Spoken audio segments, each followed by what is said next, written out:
Hello बच्चों, जो 11th से 12th मूविंग स्टूडेंट्स हैं और जो इस साल IIT JEE एडवांस क्रैक करना चाहते हैं बच्चों, उनके लिए बहुत ही बेहतरीन बैच स्टार्ट होने वाला है अनअकैडमी पे, इवॉल्व बैच, जो कि 7 अप्रैल से स्टार्ट हो रहा है। यानी कि JEE 2022 में जिनको अपना एग्ज़ाम देना है उनके लिए बैच है। ठीक है बच्चों, और इस बैच में पढ़ाने वाली जो टीम है वो कोटा की टॉप फैकल्टीज़ की टीम है। ठीक है ना, सभी टीचर्स कोटा की टॉप फैकल्टी हैं और इस साल यानी कि इस करंट ईयर में इस टीम ने बेस्ट रिजल्ट दिए हैं और ये अनअकैडमी की नंबर 1 टीम है बच्चों। तो मैं आपको यही कहूँगा कि ये बैच आपके लिए बहुत ही बेनिफिशियल है और जब भी आप इसको सब्सक्राइब करोगे तो NKC सर लाइव करके कोड डालना मत भूलिएगा, उससे आपको 10% का डिस्काउंट मिलेगा। ठीक है बच्चों, जल्दी से जल्दी इस बैच को ज्वाइन कर लीजिए, ये आपके लिए बहुत ही बेनिफिशियल प्रूव होगा। तो इस क्वेश्चन में आपको दिया है कि एक लेज़र बीम है और उस लेज़र बीम की जो फ्रीक्वेंसी है वो दी गई है 6 × 10⁻14। लेज़र की फ्रीक्वेंसी का मतलब क्या है कि लेज़र से जो लाइट निकल रही है उसकी फ्रीक्वेंसी दी है, यानी उस लाइट के अंदर जो फोटॉन्स हैं उनकी फ्रीक्वेंसी दी हुई है। और साथ में दिया गया है कि उस लेज़र की जो पावर है दैट इज 2 मिलीवॉट, 2 मिलीवॉट की लेज़र है। अब हमें निकालना क्या क्या है। पहला पार्ट दिया है कि energy of a photon in the laser light, और सेकेंड पार्ट है कि number of photons emitted on an average by the source, की कितने फोटॉन्स थिंक पर सेकंड, ये पूछना चाह रहे हैं कि एक सेकंड में कितने फोटॉन्स यहां से निकल रहे हैं। तो इसकी कैलकुलेशन करते हैं। तो सबसे पहले हमें सॉल्यूशन में लिखना होता है कि कौन कौन सी क्वांटिटीज हमें दी गई हैं और कौन कौन सी क्वांटिटीज के बारे में पूछा गया है। उसके बाद हम एक सूटेबल डायग्राम बनाते हैं, if it's possible, if it's relevant also. उसके बाद जो है हम इस क्वेश्चन को करना स्टार्ट करेंगे और करते हैं। तो पहले हमें गिवन है the frequency which is 6 × 10⁻14 hertz, ये दिया है फ्रीक्वेंसी। और हमें दिया हुआ है power of the light, power of the source. Power कितना है आपका 2 × 10⁻³ वॉट। और आपसे पूछा क्या गया है, आपसे पूछा गया है कि फोटोन की एक एनर्जी, एनर्जी ऑफ 1 फोटोन, यहां लिख सकते हैं it's given and this is we have to calculate. और हमें नंबर ऑफ फोटॉन्स निकालने हैं, नंबर ऑफ फोटॉन्स कितने हैं लिख सकते हैं। एन का मतलब क्या है, number of photons per second, ये आपसे पूछा गया है।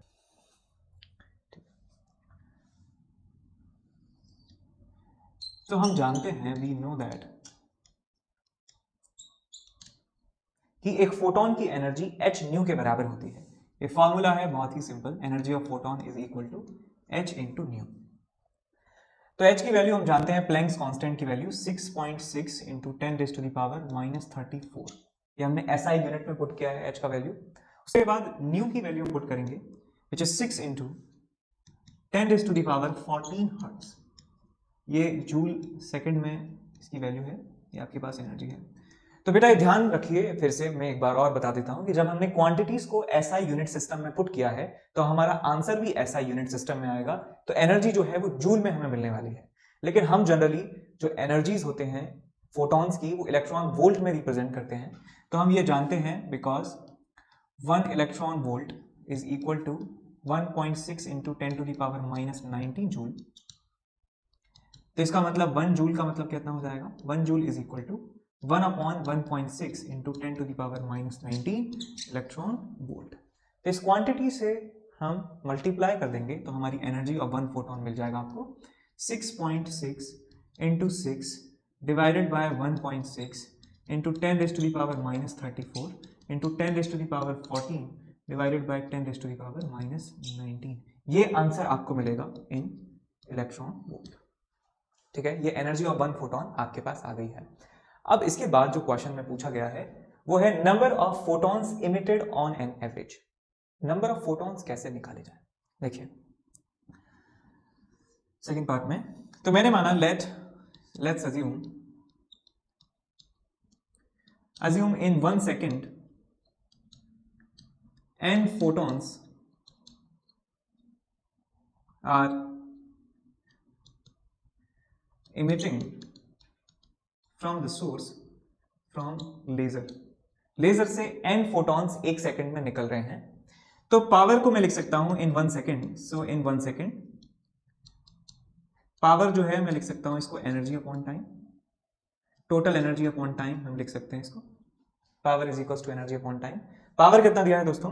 पावर दिया है हमें 2 मिली वॉट या 2 into 10 to the power -3 watt is equal to total energy सारे फोटॉन्स की मिलाकर एक सेकंड में कितनी एनर्जी होगी। तो मैं लिख सकता हूं इसको n इंटू एक फोटॉन की एनर्जी विच इज e।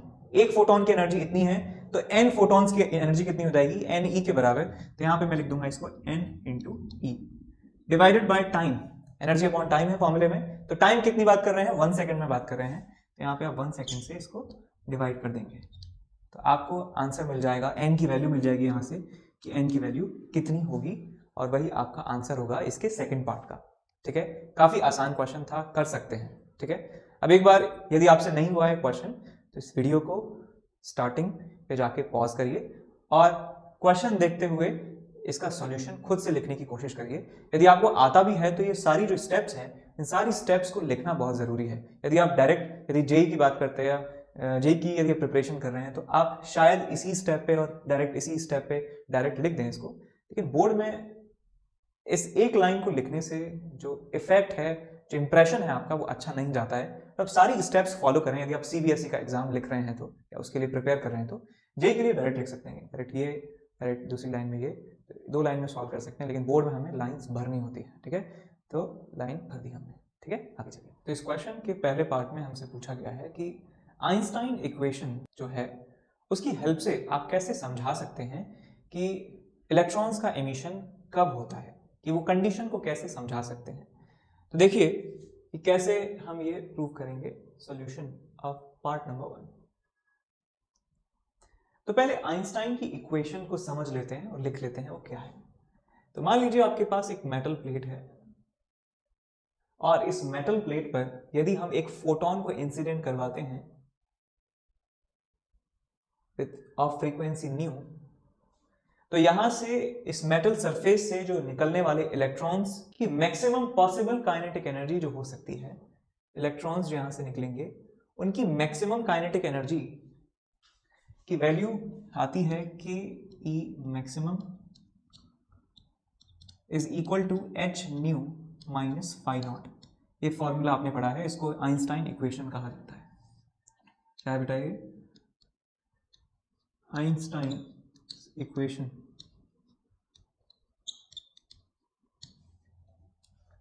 अब काइनेटिक एनर्जी हम जानते हैं कि एक पार्टिकल के लिए, एक इलेक्ट्रॉन के लिए हाफ एम वी स्क्वायर के बराबर होती है, half M we square.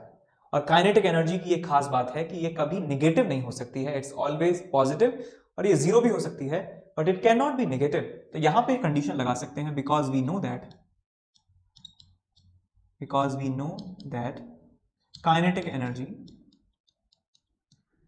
Is always greater than और इक्वल्स टू जीरो, कभी भी नेगेटिव नहीं हो सकती है। तो एक कंडीशन यहां पे लगाएंगे तो मैं लिख सकता हूं काइनेटिक एनर्जी की value h nu minus phi must be greater than और equals to zero, phi naught sorry. तो यहां से मिलेगा आपको h nu is greater than equals to phi naught, और आपको मिलेगा nu must be greater than equals to phi naught divided by H.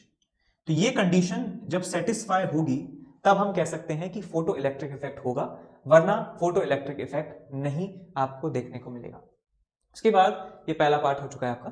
दूसरे पार्ट में हमें दिया है कि द वर्क फंक्शन दिया है, कुछ मेटल्स के वर्क फंक्शन दिए हैं, और हमें कहा गया है कि 3300 एंगस्ट्रॉम की यदि रेडिएशन इंसिडेंट करवाई जाती है तो कौन कौन से मेटल्स में इमिशन नहीं होगा, फोटो इलेक्ट्रिक इमिशन कौन कौन से मेटल्स में नहीं होगा यदि 3300 एंगस्ट्रॉम की वेवलेंथ को हम इंसिडेंट करवाते हैं। तो यहां पे हमें वर्क फंक्शन दिए हैं, चलिए इसको सॉल्व करते हैं।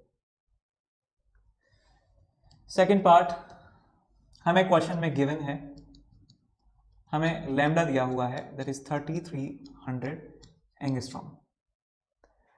तो क्या हम ये निकाल सकते हैं कि इस रेडिएशन के करस्पॉन्डिंग जो फोटॉन्स हैं उनकी एनर्जी क्या होगी।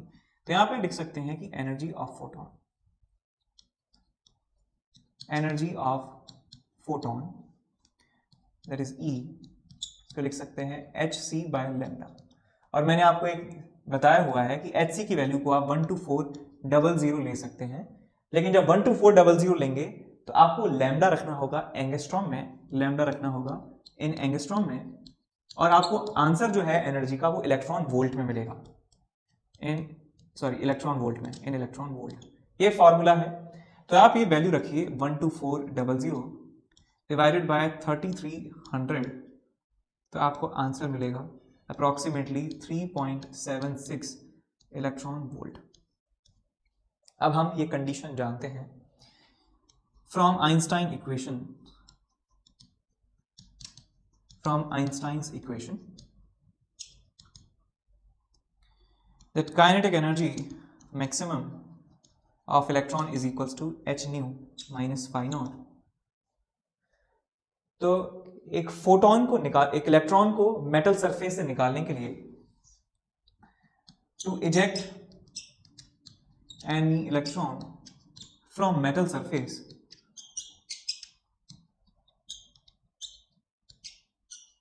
मेटल सरफेस से इलेक्ट्रॉन निकालने के लिए जो एनर्जी है फोटोन की जो एनर्जी है वो ज्यादा होनी चाहिए या बराबर होनी चाहिए वर्क फंक्शन से, वर्क फंक्शन से ज्यादा होनी चाहिए फोटोन की एनर्जी।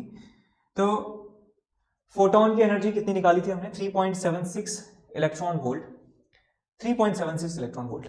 और हमको जो क्वेश्चन में दिए हुए हैं, जो मेटल्स दिए हुए हैं, वो मेटल्स कौन कौन से हैं? एक है आपका सोडियम, एक है आपका पोटेशियम, एक है आपका मॉलिब्डेनम और एक है आपका निकल।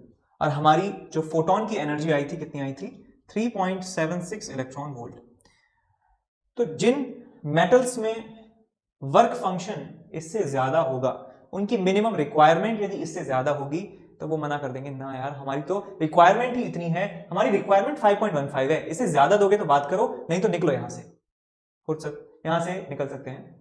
तो यहां मतलब ये मना कर देगा कि नहीं, मेरा बेसिक रिक्वायरमेंट इतना है, रोटी कपड़ा मकान की जरूरत है, 5.15 इलेक्ट्रॉन वोल्ट, लेकिन तुम्हारा ऑफरिंग कितना है? 3.76 इलेक्ट्रॉन वोल्ट। तो निकल मेटल में से इलेक्ट्रॉन नहीं निकलेंगे, मॉलिब्डेनम में से भी इलेक्ट्रॉन नहीं निकलेंगे, पोटेशियम में से निकल जाएंगे और सोडियम में से भी निकल जाएंगे। तो हमारा आंसर हो जाएगा निकल और मॉलिब्डेनम, इनका वर्क फंक्शन ज्यादा है हमारी एनर्जी से। तो यहां हम लिख सकते हैं मॉलिब्डेनम एंड निकल हैज work functions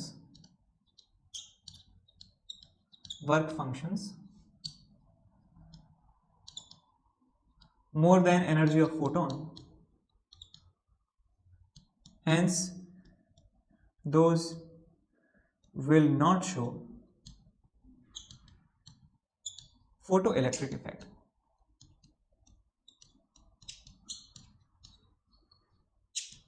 तो वो फोटो इलेक्ट्रिक इफेक्ट शो नहीं करेंगे। ये आपका हो गया दूसरा सवाल। तीसरे पार्ट में आपसे पूछा गया है कि एक लेजर सोर्स है जो ये रेडिएशन प्रोवाइड करा रहा था, तो लेजर सोर्स 1 मीटर दूर रखा है, तो क्या होगा यदि उस लेजर सोर्स को हम 50 सेंटीमीटर दूर ले जाएं? तो ये बात आपको समझनी है कि जब भी हम पावर का सोर्स है, एनर्जी का सोर्स है, उसका डिस्टेंस हम चेंज करते हैं। डिस्टेंस किससे? ऑब्जर्वर जो सोर्स को ऑब्जर्व कर रहा है, सोर्स की एनर्जी को कंज्यूम कर रहा है हमारे सिस्टम से, यदि सोर्स की जो डिस्टेंस है वो कम ज्यादा करते हैं तो इंटेंसिटी कम ज्यादा होती है। आप सोर्स को दूर ले जाएंगे तो इंटेंसिटी कम होगी, सोर्स को पास लेकर आएंगे तो इंटेंसिटी बढ़ जाएगी। ये सारे सोर्सेस के साथ होता है। जैसे इस रूम में लाइट लगी हुई है, तो मैं लाइट के जितना करीब जाता जाऊंगा तो लाइट की इंटेंसिटी जो मेरे चेहरे पर पड़ रही है वो इंटेंसिटी बढ़ेगी। मैं जैसे जैसे दूर जाता जाऊंगा इंटेंसिटी ऑफ लाइट जो है वो कम होती जाएगी। ऐसे ही साउंड के सोर्स के साथ भी होता है। आप एक ब्लूटूथ स्पीकर चलाइए, ब्लूटूथ स्पीकर के जितना पास आप जाएंगे उतना ही इंटेंसिटी ऑफ एनर्जी आपके जो कानों तक पड़ रही है वो ज्यादा होगी, और आप स्पीकर से जितना दूर जाते जाएंगे उतना ही इंटेंसिटी कम होता जाएगा। तो इंटेंसिटी यहाँ पे कम हो रही है, साफ दिख रहा है कि हम 50 सेंटीमीटर आगे लेके जा रहे हैं इसको, हम इसको 50 सेंटीमीटर आगे लेके जा रहे हैं, तो इसका मतलब इंटेंसिटी इज डिक्रीजिंग। तो इन्होंने पूछा है कि क्या होगा, और हम ये बात पहले से जानते हैं कि फोटो इलेक्ट्रिक इफेक्ट में यदि हम इंटेंसिटी को बढ़ाते हैं या कम करते हैं तो उससे फोटोन की एनर्जी पर कोई असर नहीं पड़ता है, बट इंटेंसिटी कम ज्यादा करने से नंबर ऑफ फोटॉन्स उस सोर्स से निकलने वाले बढ़ जाते हैं या घट जाते हैं। ठीक, नंबर ऑफ फोटॉन ज्यादा हो जाएंगे यदि इंटेंसिटी बढ़ गई तो, लेकिन फोटोन की जो इंडिविजुअल फोटोन की एनर्जी है उस पर कोई असर नहीं पड़ता है। सो क्या होगा, तो अभी भी यही चीज रहने वाली है, बिकॉज एनर्जी तो चेंज हुई नहीं है, तो अभी भी ये हमारे मॉलिब्डेनम और निकल से फोटो इलेक्ट्रिक इफेक्ट नहीं होगा, इलेक्ट्रॉन्स वहां से नहीं निकलेंगे, चाहे आप इंटेंसिटी को कितना भी ज्यादा कर लीजिए। कमी किस में है, कमी उसकी फ्रीक्वेंसी, कमी उसकी वेवलेंथ में है। जब तक इस 3300 को और कम नहीं करेंगे तब तक इलेक्ट्रॉन्स नहीं निकलेंगे, इंटेंसिटी बढ़ाने घटाने से कोई असर नहीं पड़ने वाला है, ये आपको याद रखना है। ठीक है, तो इस क्वेश्चन में आपको दिया हुआ है कि ग्राफ है वोल्टेज स्टॉपिंग पोटेंशियल की, बेसिकली यहां पे बात कर रहे हैं, और यहां पे है आपका फ्रीक्वेंसी, और इन दोनों का ग्राफ जो है ये स्ट्रेट लाइन दिखाया हुआ है दो मेटल्स के लिए, P और Q के लिए, और आपसे पूछा गया है कि दोनों मेटल्स में से किसका थ्रेशोल्ड फ्रीक्वेंसी ज्यादा होगा और किसका वर्क फंक्शन ज्यादा होगा या कम होगा, इसके बारे में आपसे पूछा गया है। तो इस क्वेश्चन को सॉल्व करने के लिए हमें ये इनका इक्वेशन, इनके बीच में रिलेशन पहले लिखना होगा, फिर देखते हैं कि आगे कि क्या हम उस इक्वेशन से, उस रिलेशन से फिगर आउट कर सकते हैं।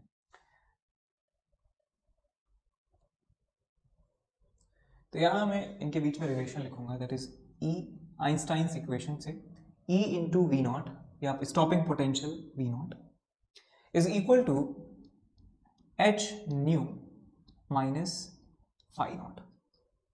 ये है एनर्जी ऑफ फोटोन और ये है आपका वर्क फंक्शन। तो यहां से वी नॉट की वैल्यू आप लिख सकते हैं is equal to h upon e into nu minus phi naught divided by e, phi naught divided by e. तो आपके पास ये सिचुएशन, ये जो इक्वेशन है y is equal to m x plus c जैसी दिख रही है आपको, ये y is equal to m x plus c जैसी दिख रही है, जिसका स्लोप जो है वो h अपॉन ई एक पॉजिटिव क्वांटिटी है, जिसका y इंटरसेप्ट जो है वो एक नेगेटिव क्वांटिटी है। तो एक पॉजिटिव स्लोप और नेगेटिव इंटरसेप्ट वाली एक लाइन जो है, यदि आप इसको ड्रॉ करना चाहते हैं तो आपको लाइन मिलने वाली है लाइक दिस, ऐसी लाइन आपको मिलेगी y और x के बीच में, और ये जो है क्वांटिटी इसको कहते हैं c, y इंटरसेप्ट। तो हमारे इस ग्राफ में भी आप देख सकते हैं, जो हमको गिवन ग्राफ है, इसमें जो मेटल P है उसका y इंटरसेप्ट होगा ये वाली क्वांटिटी, इसको कह सकते हैं कि it's y intercept c for metal P, और जो हमारे पास Q है ग्राफ, उसका y इंटरसेप्ट आप यदि देखेंगे तो उसका y इंटरसेप्ट मिलेगा आपको ये CQ, C का मतलब y इंटरसेप्ट से है। और V और न्यू के बीच में यदि हम रिलेशन देखें कि इस इक्वेशन में y इंटरसेप्ट कितना है, दिख रहा है साफ साफ, फाई नॉट अपॉन ई के बराबर है y intercept. C is equal to, magnitude की बात कर रहे हैं बेसिकली, ये आपके पास है phi naught divided by E. So from the diagram it is clear that इसका मैग्नीट्यूड जो है Q के लिए y इंटरसेप्ट ज्यादा है P के y इंटरसेप्ट से, लिखेंगे because from the diagram given in question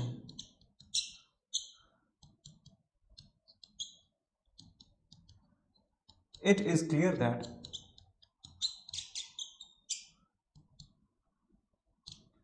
y intercept of P is less than y intercept of Q।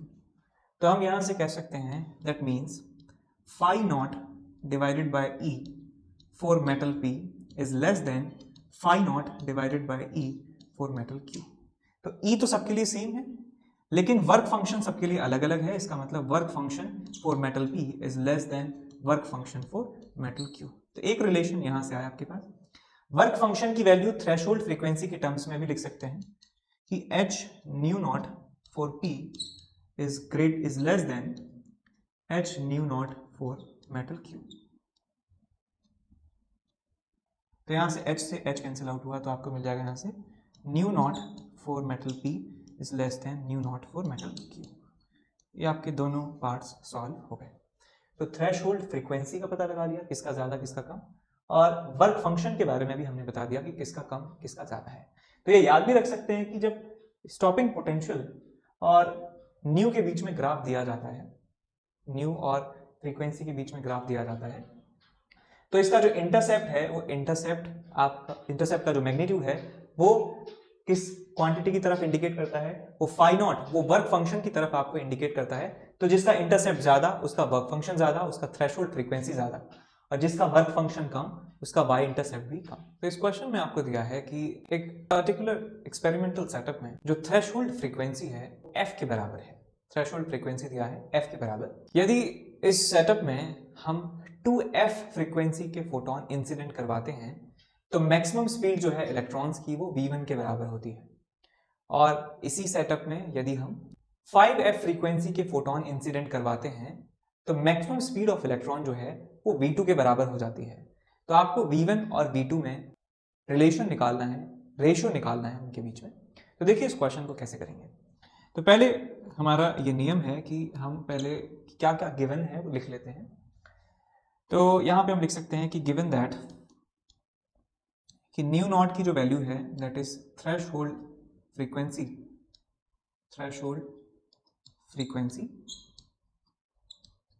Is equal to F. और यहाँ पे है if frequency of photon is equals to 2f then maximum speed जो है v1 maximum, v max लिख सकते थे अपन, v max जो है वो दिया है बेटा v1 के बराबर। And if nu is equal to 5 times f then जो मैक्सिमम स्पीड जो है इलेक्ट्रॉन्स की, फोटो इलेक्ट्रॉन्स की, वो v2 के बराबर हो जाती है। तो हमसे पूछा क्या गया है, हमें कैलकुलेट क्या करना है, we have to find v1 by v2, हमें कैलकुलेट करना है। ठीक है, तो हम ये जानते हैं because we know that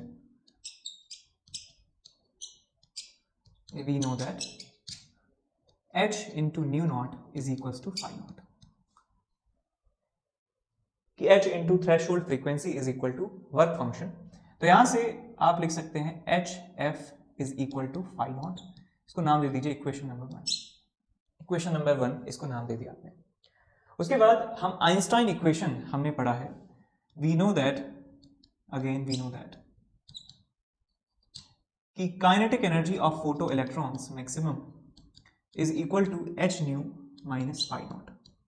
H nu minus phi naught ये आइंस्टाइन इक्वेशन है। तो इस आइंस्टाइन इक्वेशन में यदि हम ये वैल्यूज पुट कर देते हैं तो आपको मिलेगा, देखो काइनेटिक एनर्जी इलेक्ट्रॉन्स की लिख सकता हूँ हाफ mv स्क्वायर, तो यहाँ लिखेंगे मैं half into mass of electron into v1 का square is equal to h into 2f frequency का इस्तेमाल किया है यहाँ पे हमने, और मैक्सिमम स्पीड मिली है हमको v1। वर्क फंक्शन क्या फोटॉन्स की फ्रीक्वेंसी पे डिपेंड करेगा? नहीं, जो वर्क फंक्शन है वो मेटल पे डिपेंड करता है। मेटल हमने कोई चेंज किया नहीं है, सिर्फ फोटॉन्स की फ्रीक्वेंसी को चेंज कर रहे हैं, तो वर्क फंक्शन रहेगा सेम, वो मैंने लिख दिया फाई नॉट के बराबर, इक्वेशन नंबर 2। उसके बाद दूसरे केस के लिए लिख सकते हैं ये चीज, that is half into m v2 square is equal to h into 5f minus phi naught, equation number 3। तो हम क्या करते हैं इसमें कि इक्वेशन नंबर 1 से वैल्यू जो है फाई नॉट की वो 2 और 3 में पुट कर देते हैं। तो यहाँ पे लिखूंगा मैं इक्वेशन नंबर 1 एंड 2 से, और यहाँ पे 1 एंड 3 से हमको मिलने वाला है half m v1 square is equal to, देखिए यहाँ पे 2 इंटू एच इंटू एफ है, फाई नॉट की वैल्यू पुट करेंगे एच एफ के बराबर, फाई नॉट की वैल्यू एच एफ उठा के यहाँ रख दी, तो 2hf माइनस hf कितना बचा, hf। इक्वेशन नंबर 3 इसको 4 नाम दे देते हैं, और यहाँ पे आपको मिलेगा half m v2 square is equal to 5 into hf minus phi naught. तो फाई नॉट को यहाँ से hf यहाँ पे वैल्यू रख देंगे hf, तो 5hf minus 1hf that is 4hf, तो आपको मिल जाएगा यहाँ से 4 टाइम्स h इंटू f। इसको इक्वेशन नंबर दे दिया 5।